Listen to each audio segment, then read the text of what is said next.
ओम शांति। ओम शांति। ओम शांति। 1 अप्रैल 2024 की मीठी मीठी मुरली का मनन हम बच्चों के लिए। आज की मुरली में बाबा हमें हमारे जीवन के बारे में बताते हैं कि हमारा ये जीवन कितना अनमोल है, कितना उत्तम है। भक्ति मार्ग में जब हम बच्चे मंदिरों में जाते थे, राधे कृष्ण को देखते, लक्ष्मी नारायण को देखते या दुर्गा माता की जो जड़ मूर्ति है उनको देखते, तो कितना अनोखा अनुभव करते थे। उन्हें हम कितना उच्च समझते थे कि ये हमारे हर काम पूरे कर सकते हैं। हम इनके व्रत करते हैं तो हमारे काम पूरे हो जाते हैं। तो इनमें कितनी शक्ति है, उनको कितना शक्तिशाली समझते थे। लेकिन जिस दिन से बाबा ने अपना परिचय हम बच्चों को दिया, तो हमें ये अंतर पता लगा कि हमारा जीवन तो उनसे भी उत्तम है, क्योंकि वो देवता हैं और देवता अपने जन्म में सर्वगुण संपन्न होते हैं, सुख समृद्धि होती है, सुखी रहते हैं। लेकिन भगवान की पालना तो उन्हें भी नहीं मिलती। वो ज्ञान आदि मध्य अंत का जो हमें मिला है उसका तो उन्हें पता ही नहीं होता। तो हमारा जीवन हुआ ना कितना उत्तम। जिनको हम उत्तम समझते थे, हम उनसे भी उत्तम बन गए। कैसे? बाबा की वजह से। हमारे मीठे बाबा ने हम बच्चों को अपना परिचय दिया और हमें हमारा परिचय दिया कि हम कौन हैं। हम आत्माएं हैं और आत्माओं के पिता परमात्मा जो सबसे ऊंचे हैं, वो हमें पूरे सृष्टि चक्र का ज्ञान देते हैं आकर, क्योंकि वो ज्ञान के सागर हैं। और ये अनमोल समय, हीरे तुल्य समय सिर्फ पूरे कल्प में एक ही बार आता है, संगम युग पर।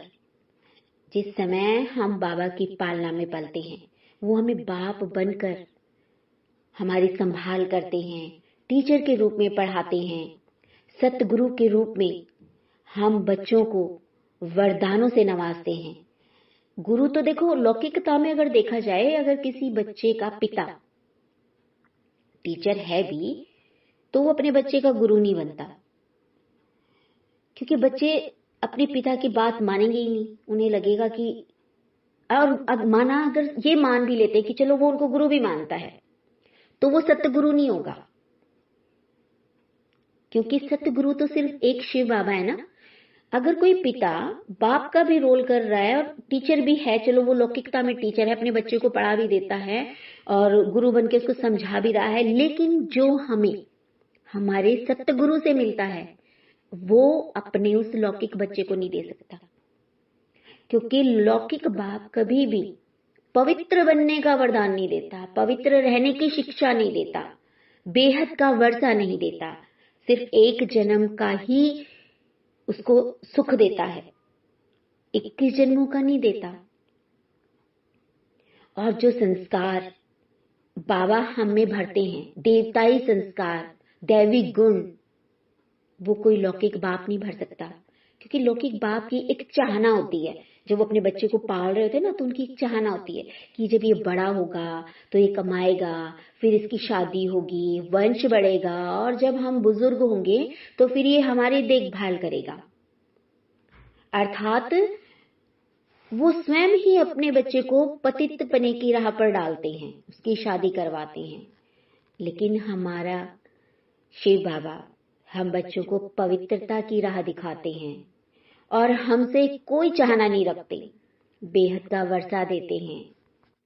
तो हमारा भी कर्तव्य बनता है कि जब वो भगवान हमें अपनी पालना दे रहे हैं तो हमें उनका कहना मानना है।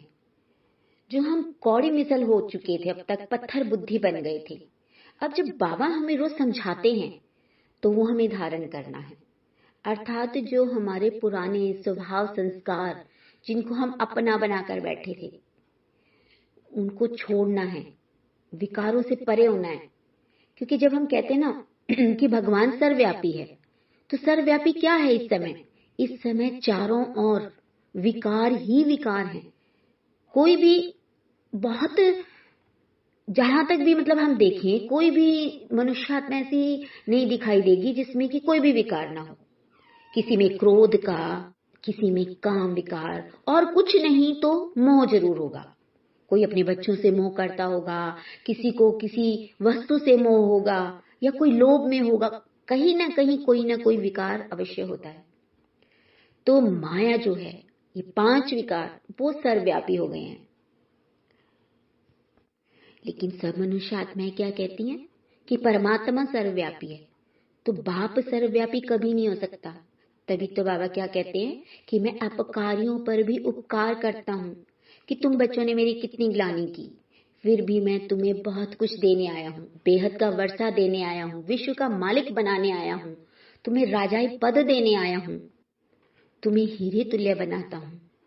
तो हमारा भी कर्तव्य है कि मेहनत से पढ़ें। मेहनत से हम कैसे पढ़ सकते हैं? जो मुरली, रोज की मुरली होती है, उसमें से हमारे जो 4 सब्जेक्ट हैं, ज्ञान, योग, सेवा, धारणा, चारों सब्जेक्ट्स में से हमें ये नोट करना चाहिए कि आज की मुरली में ज्ञान के कौन कौन से पॉइंट्स हैं, और योग के लिए क्या है, धारणा में हम क्या ला सकते हैं, और सेवा को तो सबसे उत्तम सब्जेक्ट है। ये तो हम मनसा सेवा करके भी अपना पुण्य जमा कर सकते हैं। तो हमें अपने चारों सब्जेक्ट पर ध्यान देना है। तो आज बाबा जब हमें हमारा परिचय बताते हैं कि तुम कौन हो, तुम आत्माएं हो, तो हम आत्माएं परमात्मा से पढ़ती हैं, अर्थात हम आत्माओं की पाठशाला है। अभी कहने में तो बड़ा अजीब लगता है ना, कहेंगे आत्माओं की पाठशाला कैसे होती है? क्योंकि आत्मा शरीर के बगैर ना तो सुन सकती है, ना देख सकती है, कुछ भी नहीं धारण कर सकती, अर्थात शरीर की आवश्यकता है। क्योंकि जीव आत्माओं की तो अनेकों स्कूल हैं, पाठशालाएं हैं, यूनिवर्सिटी है, दुनिया में लौकिकता में कितने स्कूल खुले हुए हैं। हर एक आत्मा ने शरीर धारण किया हुआ है, इसलिए हम जीव आत्माओं की पाठशाला नहीं कह सकते, क्योंकि उनको तो आत्मा का परिचय नहीं है ना। वो आत्माएं वो भी हैं, अपने पार्ट में हैं, लेकिन शरीर धारण कर स्वयं को शरीर ही समझती हैं। केवल हम ब्राह्मण बच्चे ही अपने यथार्थ परिचय को समझ पाए हैं। तो हम जानते हैं कि हमारी आत्माओं की पाठशाला है। देह को तो हमें भूलना है, आत्मा में संस्कार धारण करने हैं, दैविक गुण धारण करने हैं।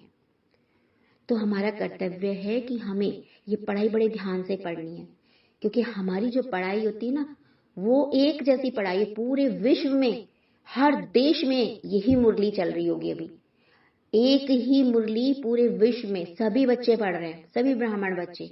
यहाँ कोई अलग सिलेबस नहीं है, जैसे लौकिकता में अलग सिलेबस होता है, इस स्कूल का अलग है, कॉलेज का अलग है, और स्कूलों में भी हर स्कूल में अलग अलग होता है। गवर्नमेंट स्कूल का अलग है, प्राइवेट स्कूलों में अलग सिलेबस रख लेते हैं। लेकिन हमारा क्या है, एक ही ज्ञान हर बच्चे को मिलता है। तो बाबा जब सब बच्चों को एक जैसा ज्ञान देते हैं, तो फिर भी नंबरवार क्यों हो जाते हैं? क्योंकि उस पर ध्यान नहीं देते। बाबा ने कहा ना, मुरली को कम से कम 5-6 बार पढ़ो। जितनी बार हम उसको पढ़ते हैं, उतना ही नई नई बातें निकल कर आती हैं। और मुरली के पढ़ने का ढंग क्या है, सही विधि क्या है, बाबा ने हमें बताई है ना, कि अपने को आत्मा समझना है, कि मैं आत्मा इस शरीर के अकाल तख्त पर भ्रकुटी के मध्य विराजमान होकर गॉडली स्टूडेंट बनकर इस देह द्वारा सुन रही हूँ, देख रही हूँ, और बाबा से पढ़ रही हूँ। पढ़ाने वाला कौन है? ज्ञान सागर। तो जब ये बात बुद्धि में बैठती है कि मैं पढ़ किससे रही हूँ और पढ़ कौन रहा है, तो एक एक पॉइंट ना अंदर जाता है, समा जाता है, समझ में भी आता है। इसलिए अपने को आत्मा समझकर पढ़ना है, गॉडली स्टूडेंट बनकर बैठना है, क्योंकि यही समय है, उत्तम समय, उत्तम जीवन, जब हम कौड़ी से हीरे जैसा बनते हैं। और बाबा कितनी युक्तियां बताते हैं कि सुमान लिखो, सुमान धारण करो, अपने सुमान की सीट पर सेट हो जाओ कि मैं हूँ कौन, कौन सी आत्मा हूँ मैं, कौन से कुल में हूँ, कौन सा समय चल रहा है। एक एक बात को याद जब हम रखेंगे, अपने स्वमान में रहेंगे, तभी ये जो समय चल रहा है ना, इसको हम यूज कर सकते हैं। क्योंकि इस समय का एक एक सेकंड हमें पद्मों की कमाई देता है। तो इस अमूल्य जो समय है, इसको व्यर्थ नहीं गंवाना। क्योंकि हमारे लिए ही शिव बाबा धरती पर आए हैं। क्योंकि भारत में ही शिव जयंती मनाई जाती है ना। शिव जयंती क्या होती है कि जब किसी का जन्म होता है, जयंती अर्थात किसी का जन्म होना, और शिव जयंती मतलब शिव का अवतरण होना। अब उनका जन्म तो नहीं होता, क्योंकि वो गर्भ में प्रवेश नहीं करते, ना ही जन्म मरण में आते हैं। तो बाबा ब्रह्मा तन का आधार लेकर हम बच्चों को पढ़ाने आते हैं, हमें फूल बनाते हैं, गुलगुल बनाते हैं, फिर हम सब आत्माओं को अपने साथ लेकर जाते हैं। क्योंकि ये पुरानी दुनिया तो खत्म होनी है, नई दुनिया आनी है। तो हमें बाबा के साथ जाने के लिए तैयार होना है, पुरानी दुनिया से मोह निकालना है, आकर्षणों से परे होना है, एक बाप से सारे संबंध बनाने हैं, किसी और से कोई संबंध नहीं रखना। क्योंकि कहते ना, अंत मति सो गति। अंत में अगर किसी और संबंध ने अपनी तरफ खींचा तो फिर वैसी ही गति होगी। और अगर अंत में बाबा ही याद रहे तो नारायण योनि में जाएंगे, अर्थात सत्युग में आएंगे। इसलिए बाप से ही सारे संबंध बनाने हैं। एक ही मंत्र याद रखना है, मन मना भव। अपने को आत्मा समझकर बाप को याद करना।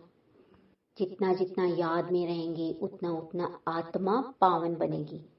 और जितना जितना पावन बनती जाएगी, सतो प्रधान बनती जाएगी, उतना ही हम संपूर्णता की ओर जाएंगे, संपूर्ण होंगे, बाबा के साथ जाने के लिए तैयार होंगे। करना तो हमें ही है, क्योंकि कल्प पहले भी हमने ही किया था और इस कल्प में भी हम ही विजयी बनेंगे। तो ये निश्चय होना चाहिए कि कल्प कल्प संगम युग पर हम भगवान से पढ़ते हैं। तो हम कितने भाग्यशाली हैं, पद्मा पदम भाग्यशाली आत्माएं हैं। तो अपने भाग्य को स्मृति में रखना है, अपने विजयीपन के संस्कारों को इमर्ज रखना है कि हम ही विजयी हुए थे, अब भी हम ही विजयी होंगे। और जो ये ज्ञान है ना, ये धन है। ज्ञान धन से ही हमें स्थूल धन की प्राप्ति होती है। अर्थात जब हम नई दुनिया में जाते हैं तो जो ज्ञान धन है, इसके आधार से ही पद की प्राप्ति होती है। बाबा कहते हैं ना, पढ़ाई पर मदार है। सारा मदार किस पर है? पढ़ाई पर। लौकिकता में जो बच्चा जितना पढ़ता है उसको उसी हिसाब से जॉब मिलती है, उसी हिसाब से उसको सैलरी मिलती है, उतना ही वो कमाता है जितनी उसकी योग्यता होती है। जैसे एक बच्चा तो ग्रेजुएशन करके जॉब कर रहा है और एक पोस्ट ग्रेजुएट है तो उसको उसके हिसाब से मिलेगी। कोई डॉक्टरेट करके गया है तो उसको उसके हिसाब की जॉब मिलेगी। तो अंतर आ जाता है सैलरी में भी। इसी तरह से हमारी पढ़ाई में भी है। सिर्फ फर्क इतना है कि हमारी पढ़ाई एक है, पढ़ने में, धारण करने में नंबरवार हो जाते हैं। तो हमें अपनी आदत बना लेनी चाहिए कि आज की मुरली से क्या क्या सम्मान बाबा ने मुझे दिए वो निकालने हैं। क्योंकि सम्मान क्या है? वो मुझ आत्मा का मान है जो बाबा देते हैं। जो हम सम्मान औरों से चाहते हैं वो भगवान हमें दे रहा है।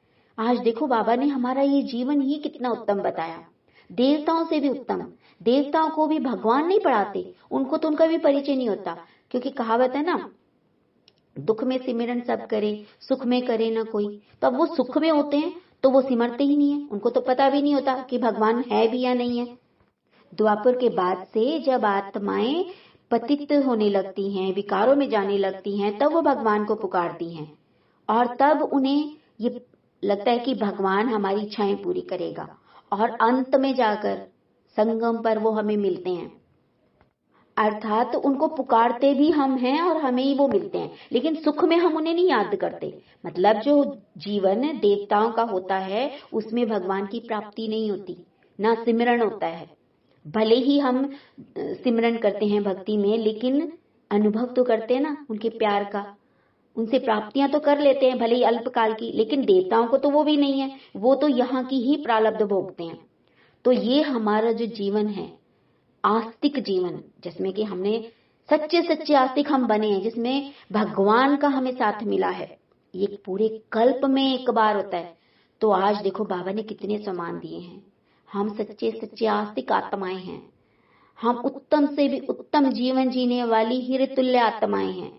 पद्मा पदम भाग्यशाली आत्माएं हैं।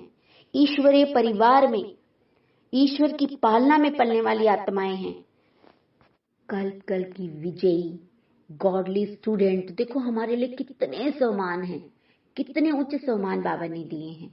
तो ये अगर हम इमर्ज रूप में रखते हैं, बुद्धि में रखते हैं, याद रखते हैं, तो माया जीत बन जाते हैं। क्योंकि माया विकारों में धकेल देती है, व्यर्थ चलवाती है, जिससे कि हमारा समय खराब होता है। और इस तरह से हम समय को यूज कर सकते हैं सम्मानों से, बार बार मुरली को पढ़कर, रूहानी नशे में रहकर कि मैं हूं कौन। क्योंकि इसी समय पर मुझ आत्मा को ये भी पता लगता है कि जो हम कहते हैं ना, मैं आत्मा सो परमात्मा, वो भी बाबा ने हमें बता दिया कि हम सो अर्थात हम कौन, ब्राह्मण आत्माएं। ब्राह्मण ही देवता बनते हैं। हम सो देवता, देवता सो क्षत्रिय, क्षत्रिय सो शूद्र, और फिर शूद्र सो ब्राह्मण। मतलब अगले कल्प में भी हम ही भाग्यशाली आत्माएं होंगी जो फिर से बाबा से पढ़ेंगे, और ये चक्र चलता रहेगा। तो हमें इस समय को खुशी से, आनंद के साथ जीना है, क्योंकि यही वो पल हैं जो पूरे कल्प में एक बार मिलते हैं। कहते हैं ना, मनुष्य जन्म बहुत दुर्लभ होता है। अब तक तो हम यही समझते आए थे कि मनुष्य जन्म एक बार होता है, बाकी जानवर की जो योनियां होती हैं उनको पार करके फिर आना होता है। अब देखो इसका सही सही अर्थ हमें अब पता लगा कि मनुष्य जन्म दुर्लभ है। क्यों है? क्योंकि इसी समय पर हम देवता बनते हैं। बाकी तो जन्म हमने ऐसे ही दुख चिंताओं का बोझा ढोया है, व्यर्थ का बोझा ढोया है, संबंधों का बोझा ढोया है, मोह में अटके रहे, विकारों में फंसे रहे। तो क्या था वो एक तरह से देखा जाए तो वो पशु के समान ही था वो जीवन। क्योंकि बाबा कहते हैं ना, तुम बंदर मिसल हुए पड़े हो, बुद्धि भी तुम्हारी पत्थर हुई पड़ी थी। तो इसीलिए मनुष्य जन्म, ये जो अंतिम जन्म है, ये दुर्लभ जन्म है। तभी तो इसके लिए कहा है ना कि मनुष्य से देवता किए करत न लागी वार। अर्थात जब बाबा आते हैं, भगवान आते हैं, वो अपना परिचय देते हैं, हम आत्माओं को हमारा परिचय देते हैं, तब वो हमें मनुष्य से देवता फट से बना देते हैं, अर्थात सेकंड में बना देते हैं। क्योंकि जैसे ही अपना पता लगता है कि मैं आत्मा हूँ और भगवान आया है मुझे हीरा बनाने, अगले जन्म के लिए तैयार करने, मेरा भाग्य बनाने, तो एकदम से जागृत हो जाती है आत्मा। जो अब तक सोई पड़ी थी, कुंभकर्ण की नींद में सोई पड़ी थी, वो जाग जाती है। अर्थात ज्ञान का नेत्र खुल जाता है, बुद्धि का ताला खुल जाता है। क्योंकि आत्मा तो अविनाशी है, आत्मा में तो सारा पाठ नुदा हुआ है। ये संगम युग का भी जो हमने कल्प पहले पाठ किया था, वही हमारा रिपीट होता रहता है। तो इसलिए हमें अपना बेस्ट से बेस्ट पार्ट भरना है इस संगम युग का, जहां पर हम अपनी प्रारब्ध बनाते हैं। जो हम भगवानुवाच सुनते आए ना, अब तक तो पढ़ते आए थे, लिखा हुआ था गीता में भगवानुवाच, वो होता क्या है, उसका असली मतलब अब हमें पता लगा है ना कि भगवान क्या कह रहा है। अब तो वो हमारे सम्मुख आकर हमें बताते हैं, सम्मुख आकर हमसे बातें करते हैं। पूरे कल्प तो सिर्फ हम लिखी हुई किताबों में, ग्रंथों में, उनमें ही पढ़ते आए कि भगवान ने ऐसा कहा, भगवान ने वैसा कहा। लेकिन अब तो वो साक्षात हमारे सामने आकर हमें पढ़ाते हैं, पूरी अनुभूति के साथ, एक एक कदम पर हमें शिक्षाएं देते हैं कि बच्चे तुझे आज पूरे दिन कैसे चलना है, आज तुझे क्या करना है, कैसे धारणा करनी है। और मुरली के लिए तो कितना बताते कि मुरली क्या है, तुम्हें प्राण दान देती है। इसको कम से कम 5-6 बार पढ़ो। और चार्ट के लिए कहते हैं ना कि 8-8 घंटे का चार्ट रखो। कितनी बार बताया बाबा ने कि 8 घंटा काम करो, 8 घंटा सर्विस करो, 8 घंटा अपनी पढ़ाई को दो। ये हमारे भाग्य बनाने का समय है। तो क्या हम इसमें अपना समय नहीं लगा सकते, जिससे पूरी कल्प की हमारी प्रारब्ध बनती है। 21 जन्म तो बाबा कहते गारंटी है ही है, लेकिन पूरे कल्प की प्रारब्ध होती है यहाँ पर। तो इसलिए हमें फुल अटेंशन देना है। अच्छा, ओम शांति, ओम शांति। शुक्रिया मीठे मीठे बाबा, आपका बहुत बहुत शुक्रिया।